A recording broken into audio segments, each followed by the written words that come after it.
마가복음 9장 9절에서 13절까지 말씀을 통해 친숙함이 아니라 친밀함입니다는 오늘 말씀의 본문을 가지고 은혜를 함께 사모하겠습니다. 모르는 상대방하고 첫 만남을 가질 때는 참 많이 어색하고 긴장되고, 그리고 무슨 말 한번 꺼내기가 참 조심스럽고 생각도 많이 해야 되고, 내가 이 말을 할 때 어떻게 받아들일까 하는 이런 조심스러운 만남이 있습니다. 그 만남이 한 번 만나고 두 번 만나고 세 번 만나고 만남이 지속되고 반복되면서 처음에 만났던 그 조심스러운 마음, 긴장됐던 그 마음과는 좀 다르게 이제 점점 상대가 익숙해지고 나중에는 그 만나는 그 사람을 아주 편안하게 대하게 됩니다. 우리는 이 상황을 사이가 좋다, 친해졌다, 사이가 좋다 이렇게 이제 우리들이 말을 하죠. 이럴 때 이 사이가 좋다라는 이 표현을 우리가 하게 되는데, 여러분, 사이가 좋다는 이 표현에는 사실 우리가 내색은 안 하지만 두 가지 모습이 그 안에 들어있어요. 하나는 1인칭 시점, 내 시점에서 상대방이 어떻게 생각하든 나만 편하면 되는, 자기만 편하게 여기고 사이가 좋아요 하고 말하는 그런 관계가 있고, 또 다른 하나는 2인칭 시점이에요. 상대가 나를 편안하게 여기고 나도 상대를 편하게 여기는 그 사이가 좋다라는 그 관계가 있습니다. 하나는 1인칭, 하나는 2인칭이에요. 다시 말해서 나 그 사람하고 친해 라고 말할 때 나만 편한 관계가 있고 또 서로가 편한 관계가 있다라고 하는 이 두 가지 모습이 우리 사람들 모임 가운데, 만남 가운데 있습니다. 여러분, 친숙함과 친밀함이 있어요. 친숙함과 친밀함의 차이가 뭘까요? 여러분, 친숙함은 상대가 어떻게 생각을 하든지 그거 나랑 상관없고 내 입장에서 나만의 방식, 자기만의 방식으로 그 상대방에게 익숙하다라는 의미예요. 이게 친숙함이에요. 걔는 그렇게 이렇게 말하면 돼, 문제 없어, 걔는 이렇게 말하면 돼 하듯이 친숙함. 여러분, 반면에 친밀함이라고 하는 것은 자기 입장에서만 아니고 같은 입장이어야 돼요. 같은 입장에서 서로 이해하고 행동하는 그 밀접한 관계를 의미하는 것이 바로 친밀함입니다. 친숙함을 내 일방적인 관계라고 한다면 친밀함은 쌍방적인 관계예요. 그래서 친숙함은 걔는 그냥 그렇게 말하면 돼, 문제될 거 없어 하는 반면에, 친밀함이라고 하는 것은 그 사람이라면 어떻게 할까? 그 사람이라면 어떻게 말을 할까? 그 사람이라면 이 상황을 어떻게 생각을 하고 있을까 하는 그 사람을 아는 친밀함이에요. 친숙한 관계는 상대를 대하는데 가끔 거짓말도 해요. 거짓말도 좀 하고, 그리고 연락 한동안 없다가 필요할 때 연락하기도 하고, 그리고 길에서 지나갈 때 만날 때 그 사람을 봤어도 못 본 척하고 지나가도 아무 상관이 없어요. 이게 친숙한 관계예요. 반면에 친밀한 관계는 그 사람에게 뭔가를 둘러대거나 뭔가를 꾸며서 거짓말을 할 수 없는 관계가 바로 친밀한 관계입니다. 길에서 만나도 못 본 척하고 지나칠 수가 없어요. 서로의 그 감정을 나누는 관계, 말만 나누는 것이 아니라 감정을 나누는 관계가 바로 친밀한 관계입니다. 여러분, 여기 계신 여러분들은 서로 어떤 관계이신가요? 여러분 앞사람, 옆사람과 한 교회에서 이렇게 예배하면서 내 앞에 사람하고 내 옆에 사람하고 친숙한 관계입니까? 아니면 친밀한 관계입니까? 아마 대부분 친숙한 관계일 거예요. 그 여러분과 저는 친숙한 관계입니까? 친밀한 관계입니까? 참 궁금하기는 해요, 이 부분은. 여러분, 한 가지 우리가 생각해 보지 않을 수 없는 것이 뭐냐? 주님과 나는 친숙한 관계입니까? 친밀한 관계입니까? 오늘 저는 이 본문의 말씀을 읽다가 13절의 말씀에서 말씀의 진도를 못 나갔어요. 13절 말씀을 읽고 거기서 정지해서 긴 시간 동안 묵상을 했습니다. 13절에 사람들이 함부로 대우하였느니라 라는 말씀이 나와요. 저는 이 13절의 이 말씀, 사람들이 함부로 대우하였느니라, 이 말씀을 세례 요한에 대하여서 세례 요한을 함부로 대우했다라는 뜻으로 어저께까지 읽어왔어요. 그렇게 읽어왔어요. 그런데 세례 요한에게 해당되는 말이니까 그 사람 얘기구나 하고 그냥 지나쳐 왔단 말이에요, 계속. 근데 이번 한 주 말씀을 보면서 이 세례 요한이 아니구나. 본문을 가만히 묵상해 보니까 세례 요한을 함부로 대우하였느니라 하는 이 말이 아니라 사람들이 주님을 함부로 대하고 있다라는 말씀이에요. 이 부분을 먼저 우리가 같이 확인해 볼까요? 12절에 보시면 이르시되 엘리야가 과연 먼저 와서 모든 것을 회복하였거니와 했어요. 엘리야가 과연 먼저 와서 모든 것을 회복하였거니와 라고 하신 이 말씀에서 회복하였다라는 이 말은 되돌려 놓다란 말이에요. 되돌려 놓다. 예수께서 오늘 본문 12절의 말씀을 하시게 된 이 배경이 어디 있느냐? 주님의 심판이 이르기 전에 하나님께서 선지자 엘리야를 보내시겠다 하신 이 예언을 기록한 말라기서 마지막 절에 있는 말씀이에요.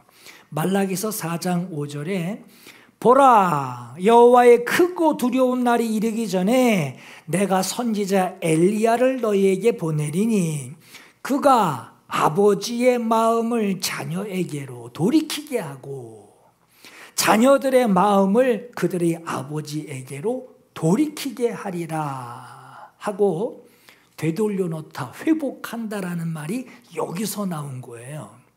예수께서는 오리라 한 그 엘리야 선지자가 누구냐?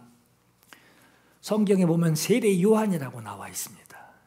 마태복음 11장 10절에 내가 내 사자를 네 앞에 보내노니 그가 네 길을 네 앞에 준비하리라 하신 것이 이 사람 세례 요한에 대한 말씀이니라 하고 말씀해요. 마태복음 11장 14절에 오리라 한 그 엘리야가 곧 이 사람이니라 하고 세례 요한을 두고 말씀하고 하셨어요. 여러분, 그럼 세례 요한이 회복했다, 세례 요한이 와서 회복했다라고 하는 것이 뭘 회복했다는 건가? 아버지의 마음을 자녀에게로 돌이키게 하고 자녀들의 마음을 그들이 아버지에게로 돌이키게 하는 이 일을 세례 요한이 했다라고 하는 거예요. 아버지와 자녀의 관계를 회복하는 일에 대해서 말씀하시는 거예요. 회복에 대해서. 아버지와 자녀의 그 관계 회복에 대해서 말씀하십니다. 세례 요한은 예수께서 오셔서 하실 일의 그 시작, 이제부터 준비 시작이다 하고 하는 시작을 알리는 광야에서 외치는 소리였어요. 세례 요한은 외치는 소리였습니다. 아버지와 자녀의 그 친밀한 관계를 예수께서 이루시는데, 세례 요한이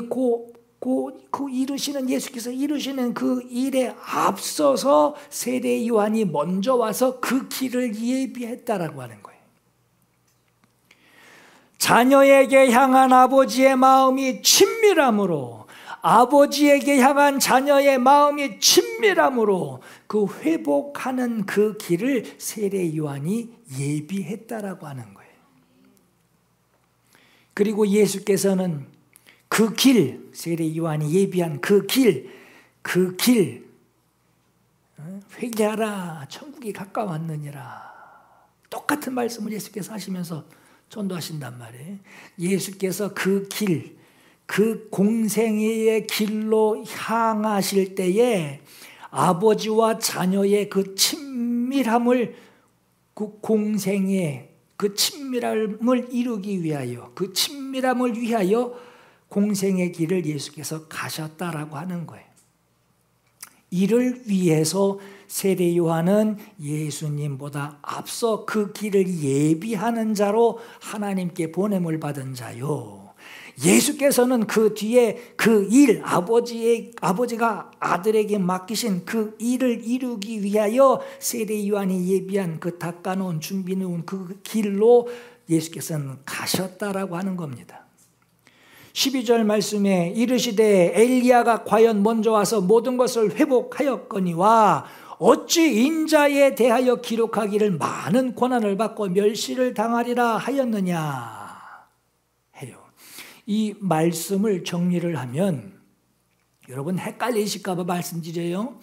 세례 요한이 와서 회복했다 라는 말로 마침표를 끊어야 돼요. 세례 요한이 와서 모든 것을 회복했다. 마침표를 딱 끊고, 그리고 그 뒤에 오시는 예수 그리스도께서는 그 일을 이루시기 위해 고난과 멸시를 당하셨다. 마침표를 끊어야 돼요. 그러나 13절에 그러나 내가 너희에게 이르노니 엘리야가 왔으되 기록된 바와 같이 사람들이 함부로 대화하였느니라 하시니라. 여기 여러분 12절하고 13절하고 대꾸절로 보셔야 돼요. 대꾸. 그냥 그거 안 보고 그냥 읽으면요, 저처럼 세례 요한이 함부로 대형을 받았구나 이러고 지나친단 말이에요. 이 말씀도 정리해 보면은 주의 길을 예비하는 사명을 위해 세례 요한이 왔다 하고 마침표를 끊어야 돼요. 세례 요한이 왔다. 그리고 그 길을 예비하는 자, 그 뒤로 예수 그리스도께서 오셨는데, 이사야 예언자가 말한 그 예언한 그대로 사람들이 그 주님을 함부로 대했다라고 하는 거예요. 여러분, 성경에 말씀이 육신이 되어 오신 그 예수께서 어떻게 함부로 대함을 받으셨다라는 건가? 우리가 너무 잘 아는 말씀이죠. 이사야서 53장의 말씀. 그는 사람들에게 멸시를 당하고 거부되었으며 슬픔의 사람이요 고통을 잘 아는 자라. 그는 우리에게서 멸시를 당하였고 우리는 그를 귀히 여기지 아니하였도다. 그는 우리의 범법들로 인해 부상을 당하고 우리의 불법들로 인해 상하였노라. 그는 징벌을 받음으로 우리가 평화를 누리고 그가 채찍에 맞음으로 우리가 고침을 받았도다. 우리는 각각 자기 길로 갔거늘 주께서는 우리 모두의 불법을 그에게 담당시키셨도다. 그는 학대를 당하고 고난을 당하였어도 자기 입을 열지 아니하였으며 도살장으로 향하는 어린 양과 같이 끌려가며 털 깎는 자 앞에서 잠잠한 양같이 자기 입을 열지 아니하였도다 라는 말씀을, 이사야 53장의 말씀을 우리가 너무나 잘 아는 말씀으로 우리가 알고 있어요. 이런 대우를 받으시면서도 예수께서는 아버지와 그 자녀의 그 관계를 회복하는 그 일을 이루시기 위해서 주님은 잠잠한 양과 같이 그 길로 가십니다. 여러분, 그럼 주님을 함부로 대하는 일이 다시는 일어나지 않았을까? 아니요. 그럼에도 우리 주님 함부로 대우받는 일이 비일비재했던 것을 성경에서 우리가 볼 수 있어요. 성경에는 예수께서 육신으로 계셨던 그 당시 그 상황 때뿐만 아니라 오늘 우리 여러분에게도 주님을 함부로 대하는 일에 대하여 그 말씀을 성경에서 여러 번 기록하고 있어요. 그럼 주님을 함부로 대하는 일이 누구에게 일어난다라고 하는 건가? 여러분, 여기 계신 분들 주님 함부로 대한다라고 하는 그 말에 그런 마음을 가진 사람이 여기 누가 있겠어요? 그죠? 누가 있겠어요? 여러분, 주님 함부로 대하고 싶은 사람이 여기 누가 있습니까?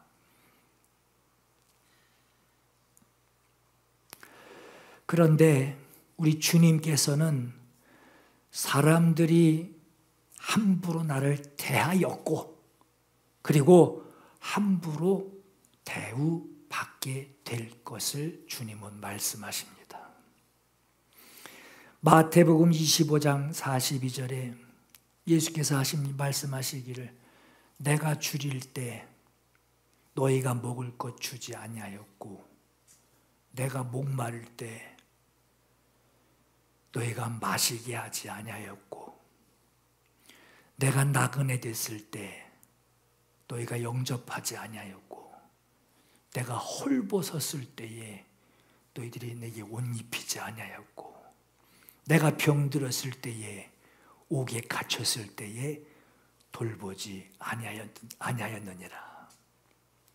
주여, 우리가 어느 때 주께서 줄이신 것이나 목마르신 것이나 나그네 되신 것이나 헐벗으신 거, 병드신 거, 옥에 갇히신 거 우리가 언제 섬기지 않았습니까? 어느 때 주님이 그렇게 되셨습니까? 지금도 주님을 함부로 대하는 일들이 우리 생활에 일어나고 있다라고 하는 거예요. 여러분, 주님을 함부로 대하는 이 일은 어떤 사람에게 일어날까요? 주님을 모르는 사람에게서 일어날까요? 아니면 주님을 잘 아는 사람에게서 일어날까요? 우리는 여러분 보통 주님 잘 모르는 사람에게 일어날 것이다 라고 생각을 하겠지만 안타깝게도 주님을 잘 안다고 하는 사람에게서 주님을 함부로 대하는 일들이 일어납니다. 예수님께서 12 제자들을 모아두시고 그 한자리에서 음식을 대하실 때 갑자기 예수님이 이렇게 말씀하셔요. 너희 중에 한 사람, 곧 나와 함께 먹는 자가 나를 팔 것이다. 너희 중에 한 사람이 나를 팔 것이다. 참 신기한 건요. 저는 그 내용을 이렇게 보면서 참 아이러니한 마음이 생각이 들어요. 그들이 근심을 했대요. 근데 돌아가면서 한 사람씩 대사를 읊어내듯이 뭐라 그러냐? 난 아니죠. 그게 납니까? 난 아니죠. 그게 납니까? 난 아니죠. 그게 납니까? 이러고 물어봤대요. 좀 상황이 좀 이해가 되지 않지 않나요? 오늘 여러분 그 자리에 여러분들이 계셨다면 여러분들도 난 아니지요. 납니까? 이렇게 물어보실 거예요. 이 정도로 자기에 대한 확신이 없었을까? 아니 이왕 대답할 거라면 난 절대 아닙니다. 난 아닙니다. 여러분 잘못한 사람 끄집어낼 때도 내가 안 그랬어요. 난 절대 아닙니다. 이렇게 말하는 판인데 너희 중에 한 사람 나를 팔리라. 난 절대 아닙니다. 하고 이렇게 대답을 하지 나는 아니지요. 뭐 증거가 있나? 가슴 두근거려가면서 말이야. 난 아니죠. 그게 납니까? 나라고 생각하십니까? 라고 묻지 않을 거란 말이에요. 물론 성경에 보면 제자들이 나는 결코 주님 부인하지 않습니다. 필요하다면 나는 주님과 함께 옥에라도 내가 들어가겠습니다. 대답을 했던 적이 있었어요. 그러나 오늘 본문에 당시 제자들에게서 볼 수 있었던 것은 자기 행동에 대한 주님과 자기와의 관계에 자기 행동에 대한 확신이 없었던 것을 볼 수 있어요.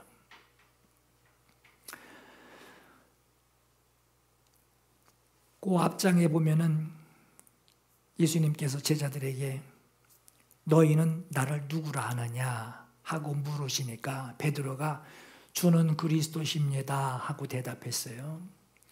베드로의 대답이 끝나기가 무섭게 주님께서 내가 이제 버림받고 많은 고난을 받은 뒤에 죽을 것이다. 자기 죽으실 것과 부활하실 것에 대해서 말씀을 하시니까 베드로가 예수님을 팍 붙들더니 성경 그대로 항변했대요.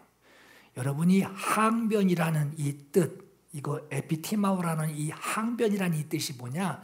비난했다 그러는 거예요. 비난. 에이씨, 비난. 꾸짖었대요. 꾸짖었대요. 견책했대요. 죽으시다니요? 아니되옵니다. 이것도 아니고요. 비난했대요. 죽어요? 하고 비난했대요. 글쎄 억양은 어떻게 썼는지는 모르겠어요. 그 뜻은 그래요. 비난했다, 꾸짖다, 견책하다.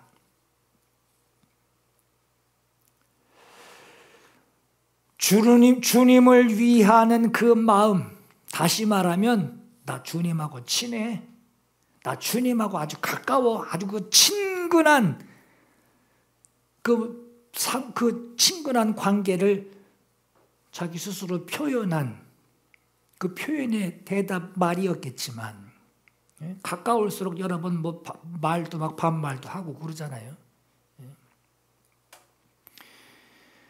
그렇게 주님 잘 안다고 하는 사람이었는데 주님께 항변했던 그 베드로, 그에게 돌아오는 주님의 말씀은 베드로를 꾸짖으시며 사탄아 내 뒤로 물러가라. 너는 나를 넘어지게 하는 자로다. 네가 하나님의 일을 생각하지 않고 도리어 네 생각, 사람의 생각을, 사람의 일을 네가 생각하는도다 하고 아주 주님의 꾸지람을 듣는 말씀만 듣게 됩니다. 아니 주님 잘 안다고 설쳐댔는데 죽으시다니요 하고 설쳐댔는데 항변했대요. 얼마나 친밀했으면 항변까지 했겠어요. 주님이 거기에 박수 쳐주지 않으시고 사탄아 물러가라. 여러분, 친밀함의 관계는 편한 관계를 말하는 게 아닙니다. 여러분 다시 생각하세요. 여러분 주님과 친밀한 관계입니까? 편한 관계입니까? 편한 관계는요, 친밀한 관계가 아니에요. 친밀하더라도 조심스러울 수 있고요, 긴장할 수 있고요, 그리고 가슴이 뛸 수도 있고요, 두려울 수도 있어요. 이게 친밀한 관계 안에 다 들어 있습니다. 편한 관계 아닙니다. 가벼운 관계 아닙니다. 웃어 넘길 수 있는 그런 관계 아닙니다. 친밀함은 그 뜻이 아닙니다. 오늘 그리스도인들이 주님께서 너 내 친구다 라는 그 말씀이 성경에 있어요. 너는 이제부터 내 친구라. 주님이 나보고 친구라니까 그냥 내 생각나는 대로, 그냥 내 기분 맥히는 대로 아무렇게나 말해도 되는 것으로 사람들이 알고 있어요. 친구, 내가 가까운 친구 하듯이 주님도 친구 하고 그렇게 얘기해도 되는 것으로 안단 말이에요. 근데 보세요, 여러분. 예수께서 친구라는 말을 언제 사용하셨는지 요한복음 15장 13절부터 16절까지 말씀에 사람이 친구를 위하여 자기 목숨을 버리면 이보다 더 큰 사랑이 없나니 너희는 내가 명한 대로 행하면 곧 나의 친구라. 이제부터는 너희를 종이라 하지 아니하리니 종은 주인이 하는 것을 알지 못함이라. 너희를 친구라 하였으니 내가 내 아버지께 들은 것을 다 너희에게 알게 하였습니다. 그래서 친구라고 하는 거예요. 너희가 나를 택한 것이 아니요 내가 너희를 택하여 세웠나니 이제 이는 너희로 가서 열매를 맺게 하고 또 너희 열매가 항상 있게 하여 내 이름으로 아버지께 무엇을 구하든지 다 받게 하려 함이라 라고 말씀하셨어요. 이게 친구예요. 주님이 말씀하시는 친구가 이거였어요. 예수께서 누구를 친구라고 하셨느냐? 첫 번째, 친구를 위하여 자기 목숨을 버리면 이보다 더 큰 사랑이 없다 하셨어요.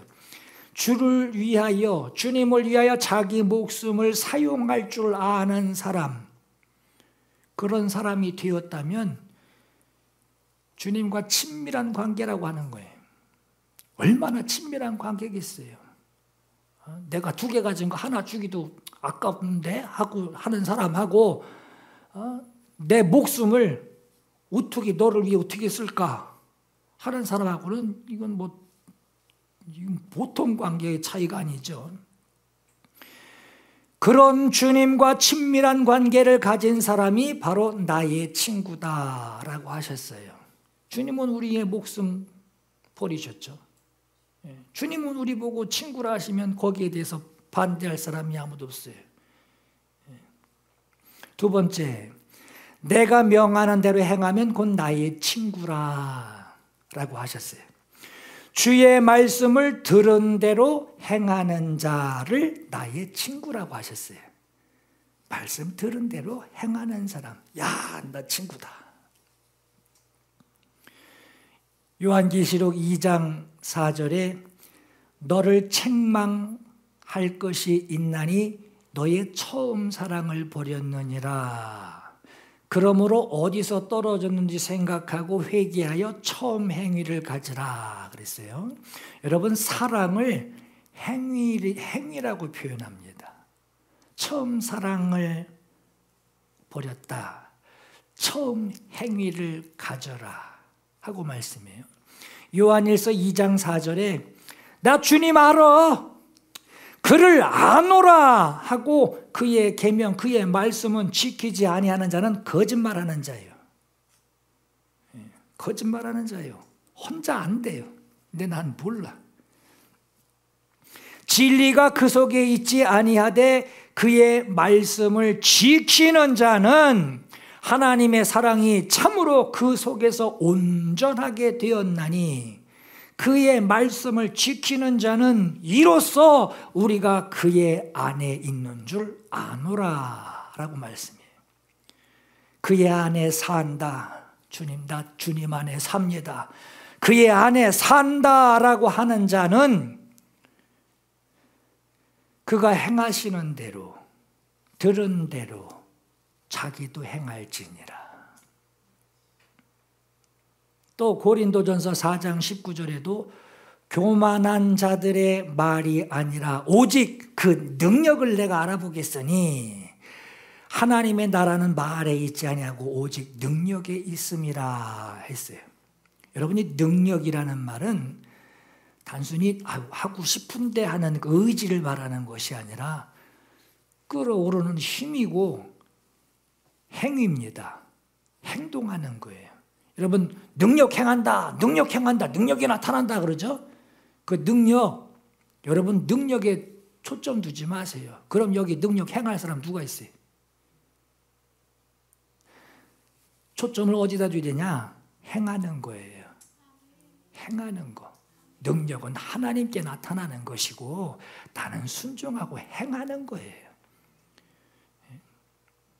하나님의 나라는 말에 있지 아니하고 행동에 있다라고 하는 거예요. 순종에 있다라고 하는 거예요.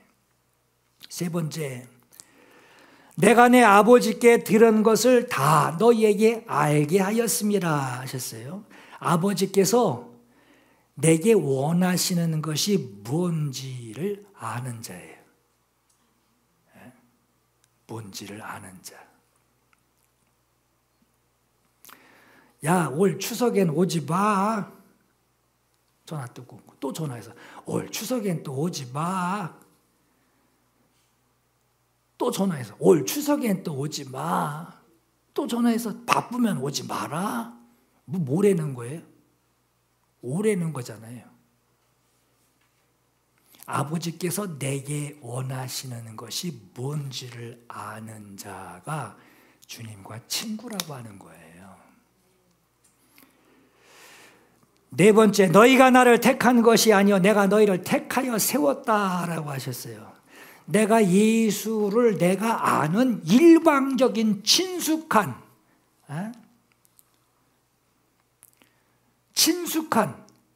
부담 없는 친숙한 관계가 아니라 부르셨고 응답하는 친밀한 관계를 두고 친구라고 하신 거예요. 내가 주님을 택한 게 아니에요. 주님이 나를 부르셨고 내가 주님께 대답한 거예요. 이게 친구래요. 다섯 번째, 아버지께 무엇을 구하든지 다 받게 하려 함이라 하셨어요. 아버지께 구하면 아버지 들어주실 거야. 아버지께 구하면 들어주실 거야 하는 이런 일방적인데 구함이 아니라 아버지가 뭘 원하시는지 아버지의 원하시는 그 뜻대로 내가 구할 때 예수 이름을 내가 사용할 줄 아는 자가 되는 거예요. 그렇죠? 예수 이름을 사용할 줄 아는 자. 통장같이 통장이 있고 도장 있으면 뭐예요? 비밀번호를 모르면.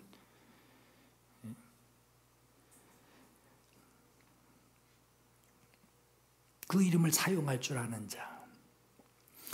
여러분, 이 친밀함이라고 하는 말은 일반적으로 아주 내 쪽에서 가는 그냥 나 그 친해,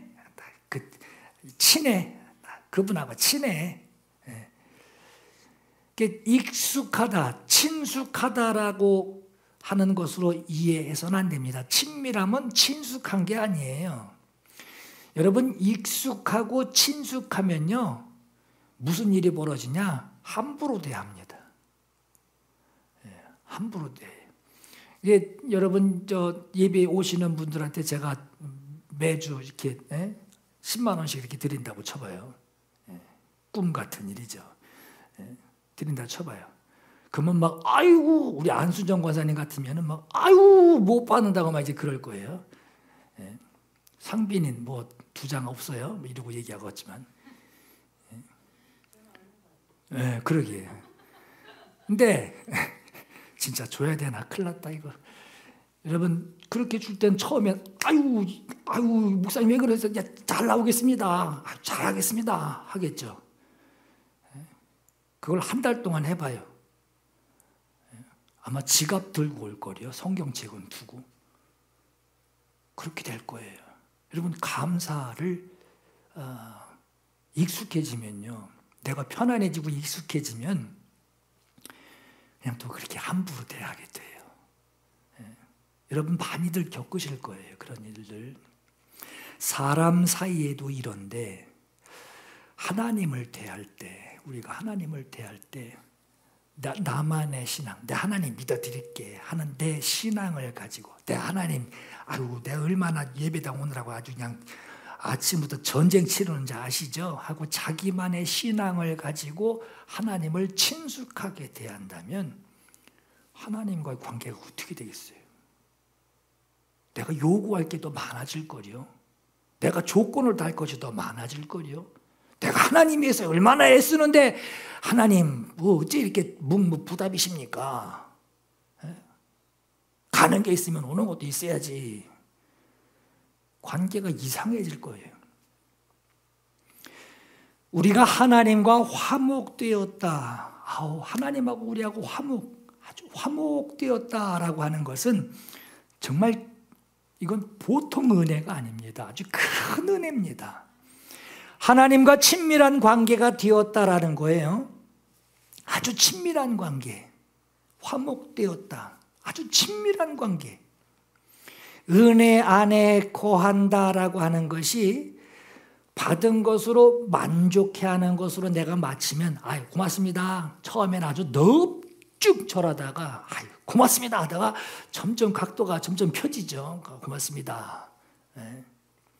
그렇게 만족해하는 것으로 마치게 되면 그 신앙은요, 주고받는 그 신앙은 친숙함만 됩니다. 친숙함, 익숙해지는 거예요. 익숙해지는 거예요. 왜 오늘은 왜 이렇게 줄 시간이 딜레이 된대? 하며 익숙해지는 거예요. 나중에 빈손으로 가봐요. 가면서 한번 중얼중얼거리면서 갈 겁니다.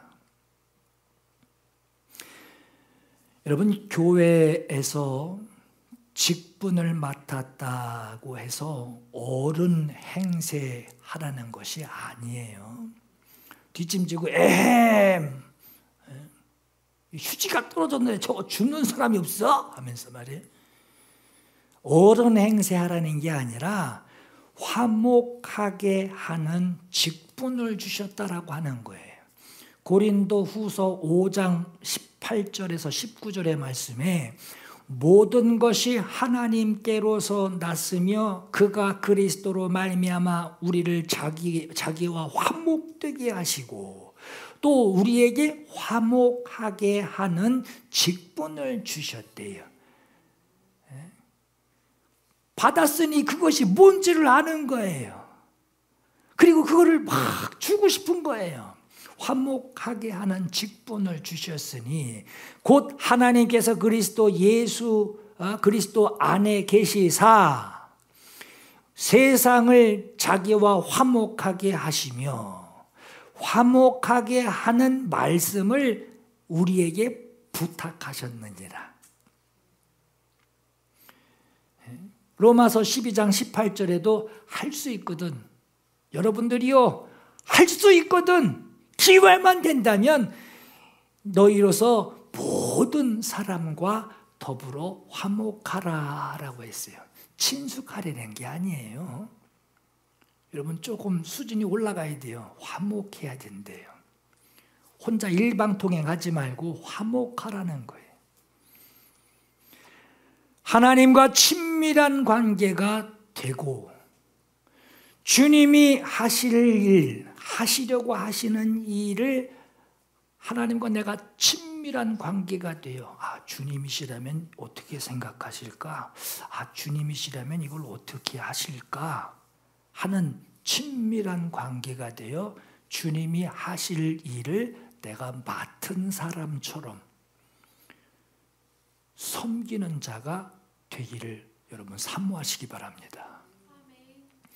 하나님은 아버지의 마음을 자식에게, 거스르는 자를 의인의 슬기에 돌아오게 하시고 주를 위하여 세운 백성을 준비하게 하는 그 일을 세례 요한에게 맡기셨어요. 우리도 여러분 직분 받았죠. 화목하게 하는 직분을 받았대요. 친숙하게 하는 직분이 아니라 화목하게 하는 그 직분, 그 부탁을 우리에게 주셨대요. 보통 부탁이 아니에요. 아버지의 마음을 자식에게.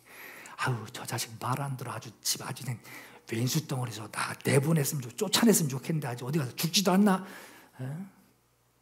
하는 그 거스르는 자를 의인이 누리는, 의인이 챙기는 그 슬기, 그 지혜로움, 부모의 마음, 아버지의 마음을 하는 그 지혜로움으로 돌아오게 하는 그 일을 세례 요한에게 맡겼대요.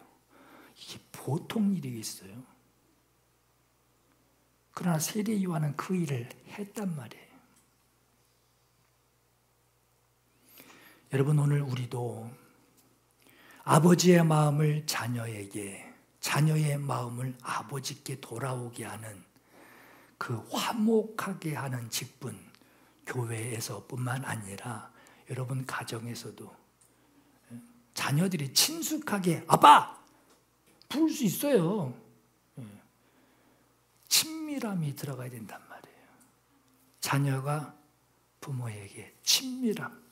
무조건 달라고 했는데 안 주니까 날 안 사랑하나 봐. 이건 그냥 친숙함이에요.